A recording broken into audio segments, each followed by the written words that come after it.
Hello everyone, मैं प्रीति शुक्ला। आज मैं आपसे बात करूंगी ज्योतिष से रिलेटेड कुछ कपूर के सरल चमत्कारी उपाय जो इतने आसान और सरल हैं कि आप रोज़ कर सकते हैं। कपूर आप सभी जानते हैं, जिसका उपयोग आयुर्वेद में होता है, खाने में होता है और ज्योतिष में भी होता है। खाने में मैं आपको बताऊं, तिरुपति जी का जो मंदिर है वहाँ पे जो लड्डू बनते हैं उसमें कपूर मिलाया होता है, इसलिए उसका जो टेस्ट होता है बहुत ही अलग होता है। ऐसा आपको बाकी लड्डू में टेस्ट नहीं मिलता है। रीज़न यही होता है कि उसमें कपूर मिक्स होता है, इसलिए उसका टेस्ट बहुत ही अलग और डिफरेंट हो जाता है। कपूर के खाने के बारे में हम बात फिर कभी करेंगे।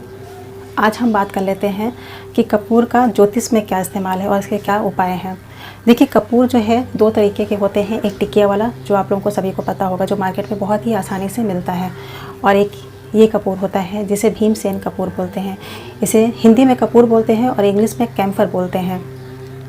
ये कपूर का ही इस्तेमाल खाने में भी होता है, आयुर्वेद में भी इसी का इस्तेमाल होता है, टिकिया वाले का इस्तेमाल नहीं होता है।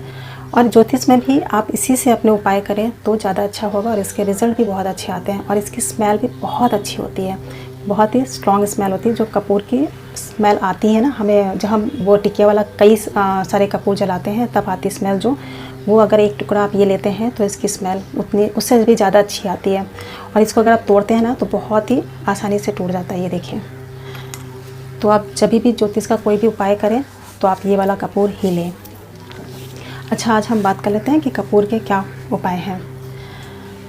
अगर आपका पैसा कहीं भी फंसा हुआ है, किसी को आपने दिया है, उधार दिया है, या फिर आपने कहीं पे पैसा इन्वेस्ट किया है, वो पैसा फंस गया है, या वो व्यक्ति आपको पैसा आपका रिटर्न नहीं कर रहा है, तो ऐसे में क्या करें कि आपका पैसा जो फंसा हुआ है वो आपके पास आ जाए, जल्द से जल्द आ जाए। उसके लिए आपको क्या उपाय करना है। आपको आपके घर में अगर माँ दुर्गा की फ़ोटो है तो आप माँ दुर्गा के सामने आपको एक गुलाब का फूल रखना है और उसमें एक कपूर रखना है। ऐसा आपको सुबह करना है। अगर माँ दुर्गा की फ़ोटो नहीं है तो माँ लक्ष्मी की फ़ोटो के सामने भी रख सकते हैं। फिर आपको शाम को जो आपने कपूर रखा है गुलाब के फूल के ऊपर, वो कपूर आपको जलाना है और जला के आपको प्रार्थना करनी है कि आपका जो पैसा फंसा हुआ है, जिस भी व्यक्ति ने लिया है, जो नहीं दे रहा है आपको, वो सब कुछ आपको माता रानी को बताना है और उनको बोलना है कि मेरा पैसा जल्द से जल्द मुझे मिल जाए, आप मेरे ऊपर ऐसी कृपा करें। फिर वो जो धुआं निकलता है कपूर में से, जो फूल के ऊपर रखा हुआ है कपूर, उसका धुआं आप माता रानी को दिखाएं और आपके घर के जितने भी देवी देवता हैं उन सभी को भी दिखाएं। अगर आप उसके बाद भी वो जलता रहता है तो आप अपने घर में भी, पूरे घर में उस कपूर का धुआं दिखाएं। नहीं जलता है, अगर वो बुझ गया तो कोई बात नहीं, आप वैसे ही उसको माता रानी के पास वापस रख दें। ऐसा आपको 43 डेज़ तक करना है। ऐसा आप लगातार करते रहेंगे तो आपके पैसे जल्द से जल्द आपके पास आ जाएंगे। दूसरा उपाय की बात कर लेते हैं। अगर आपके घर की आर्थिक स्थिति ठीक नहीं है, आपके घर में कुछ प्रॉब्लम आ रही है, दिक्कतें आ रही हैं, पैसे नहीं आ रहे हैं, ये उपाय कोई भी कर सकता है। जिनके घर की आर्थिक स्थिति ठीक है, सब कुछ अच्छा है, तो भी अगर आप ये उपाय करते हैं तो आपके घर में खुशियाँ और अच्छा माहौल बना रहेगा। उपाय क्या है जान लेते हैं। आपको एक कटोरी लेनी है चांदी की। अगर आपके पास चांदी की कटोरी नहीं है तो आप स्टील की कटोरी ले लीजिए या मंदिर का दिया ले लीजिए। उसे लेकर रात के खाना खाने के बाद किचन की साफ़ सफाई कर लीजिए अच्छे से। जब आपका किचन साफ़ हो जाता है, सारा काम हो जाता है किचन का, तब आपको वो टिकिया, वो कटोरी या आपने जो दिया लिया है उसमें आपको कपूर रखना है और लौंग रखना है और उसे जलाना है। ऐसा आपको रोज़ करना है। ऐसा आप रोज़ करते रहेंगे तो आपके घर की स्थिति धीरे धीरे ठीक हो जाएगी। और जिनके घर की स्थिति पहले से ही ठीक है, उनके घर का माहौल और भी अच्छा हो जाएगा और उनके घर में खुशियाँ ही खुशियाँ होंगी, सुख शांति बनी रहेगी। तीसरे उपाय की बात कर लेते हैं। अगर आप चाहते हैं कि आपके भाग्य में वृद्धि हो तो आपको क्या करना है। तो आपको कपूर के तेल की कुछ बूंदें लेनी है और वो आपके नहाने के पानी में डालकर नहाना है। अब नहाना कैसे है, आप जैसे नहाते हैं रोज़ वैसे ही नहा लीजिए। और उसके बाद में वो जो तेल है वो आप नहाने के पानी में लास्ट में, जब आप नहा लेते हैं तो लास्ट में वो तेल डाल के फिर आप नहा लीजिए। फिर साबुन वगैरह बिल्कुल मत लगाइएगा, नहा के आप अपना आ जाइए। ये उपाय आपको रोज़ करना है। ऐसा आप करते हैं तो आपके भाग्य की वृद्धि होगी। चौथा उपाय की बात कर लेते हैं। अगर आपकी कुंडली में कालसर्प योग है, पितृ दोष है, या आपके घर में वास्तु दोष है तो क्या करें। तो आपको कपूर को देसी घी में डुबा के उसे रोज़ सुबह शाम जलाना है। अगर आप ऐसा करते हैं तो आपकी कुंडली का जो कालसर्प दोष है या पितृ दोष है या फिर आपके घर का वास्तु दोष है, वो सब धीरे धीरे शांत हो जाएगा। और ये उपाय अगर आप श्रावण में करते हैं तो आपकी नौकरी से रिलेटेड, बिजनेस से रिलेटेड जो भी परेशानियाँ आ रही हैं, दिक्कतें आ रही हैं, तो वो भी धीरे धीरे सॉल्व हो जाएंगी। लेकिन अगर श्रावण दूर है तो आप किसी भी सोमवार से ये उपाय करना स्टार्ट कर सकते हैं। अब हम बात कर लेते हैं पांचवें उपाय की। अगर आपको ऐसा लगता है कि आपकी दुर्घटना हो जाएगी, कुछ एक्सीडेंट हो जाएगा, कई लोगों के मन में वहम चलता रहता है, डर लगा रहता है कि कहीं मैं रास्ते में जाऊं तो मेरा एक्सीडेंट ना हो जाए या मुझे चोट ना लग जाए, मैं गिर ना जाऊं।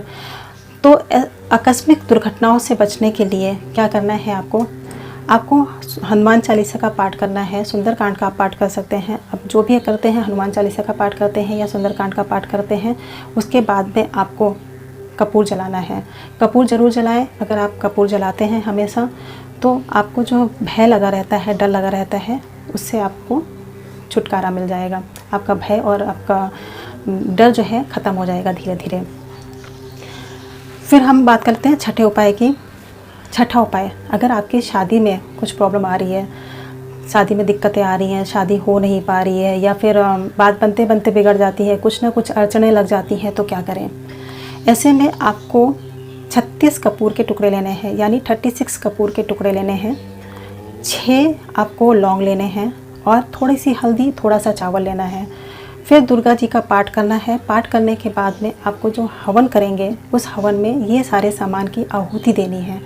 ऐसा अगर आप करते हैं तो आप जो शादी से रिलेटेड प्रॉब्लम है वो आपकी सॉल्व हो जाएगी और आपके शादी के रिश्ते का योग बनने लगेगा, आपके रिश्ते नए आने लगेंगे, आपके शादी का योग बनने लगेगा।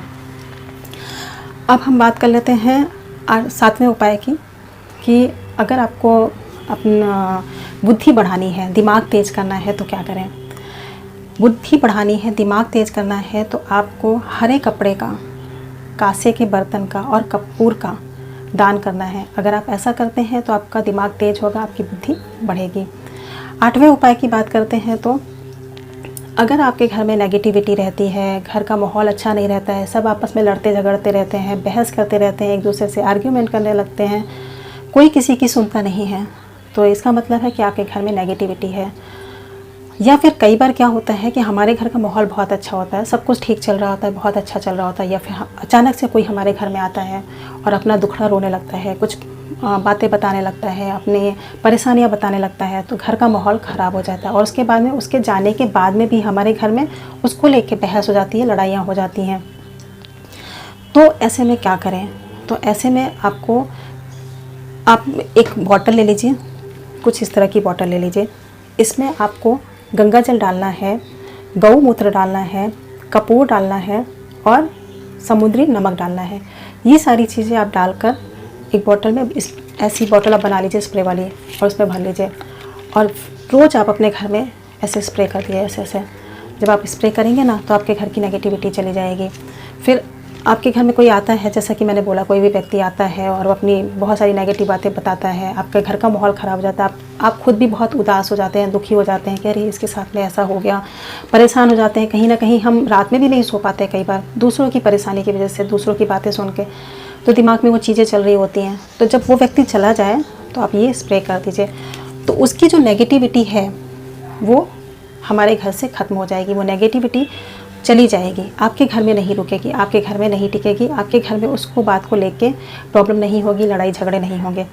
फिर आप ये स्प्रे वहाँ पे भी कर सकते हैं अगर आपका हॉस्पिटल है, क्योंकि हॉस्पिटल में भी लोग ज़्यादातर दुखी परेशान आते हैं, आप वहाँ पे भी ये स्प्रे करवा सकते हैं, या फिर पोछे के पानी में ये पानी डालकर लगवा सकते हैं। या आपका ऑफिस है, कोई भी ऑफिस है, वहाँ पे भी कर सकते हैं। लेकिन अगर आपका ज्योतिष का ऑफिस है, एस्ट्रोलॉजर हैं, आप वास्तु है करते हैं, न्यूमरोलॉजी करते हैं, तो ऐसी जगहों पे ज़्यादातर दुखी लोग ही आते हैं, परेशान लोग आते हैं, और उनके साथ में आती है नेगेटिविटी। तो आप अगर इस लाइन में हैं तो आप ज़रूर ये स्प्रे बनाएं और ये स्प्रे का इस्तेमाल करें। वैसे तो ये स्प्रे हर कोई इस्तेमाल करे, घर में, ऑफिस में, जहाँ पे भी है वहाँ पे ये आप स्प्रे इस्तेमाल कर सकते हैं। ये इतना अच्छा, इतना इफ़ेक्टिव स्प्रे है और बहुत ही आसान है। आपको करना क्या है, बस लेना है और स्प्रे कर देना है। 2 मिनट का तो काम है, जो कि बहुत ही आसान और सरल है। आपको एक बार बना लेना है, ये बोतल आपकी महीना भर 15 दिन चलेगी आराम से। तो मेरे द्वारा बताई गई जानकारी आपको कैसी लगी, मुझे कमेंट करके ज़रूर बताइएगा। Thank you so much.